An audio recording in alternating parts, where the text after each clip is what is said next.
सँ बचबाक लेल एकेटा मुख्य साधन हमरा सभक हाथ में अछि, ओ अछि बचाव, सावधानी। जतेक सावधान रही ततेक नीक बात। ऐसे कोरोने लेल किया, अन्यो तऽ कए प्रकार के बीमारी छै, कए प्रकार के वायरस छै। सबसे बचबाक लेल खान पान में से परहेज, शुद्ध साफ खाना, हाथ धोइ के, ओछानि झाड़ि के, पैर धोइ के, ई सब जे हमरा सबके जे पुरखा लोकनि सिखबैत रहला अछि, से कोनो अनेरे थोड़े सिखबैत रहला। ई सब हमसब हुनका सबक बात के बाद में अपडेट देलियै, एहि कारण ई सब भऽ रहल छै। चीन में जे कोरोना भेल अछि, ओकर मुख्य कारण खान पान छै, और खान पान जे ओ सब बेतरतीब ढंग से गलत तरीका से खेलक अछि, खा रहल अछि, तकरे परिणाम छै।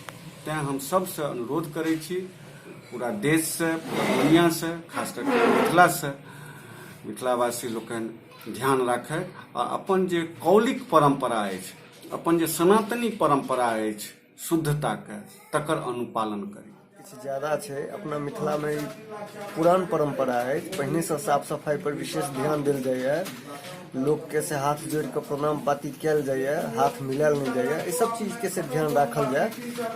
आ जेना जेना वैज्ञानिक निर्देश दै छै, चिकित्सक जेना जेना कहै छै, तकर सेहो पालन हेबाक चाही। ई चूँकि एकटा वायरस छियै, हालांकि एकर से कोनोटा केस अपना ओहिठाम एखन देखबा में नहीं एलैए, लेकिन एहिमे सचेत रहब आवश्यक अछि मिथिला के लोग के सेहो।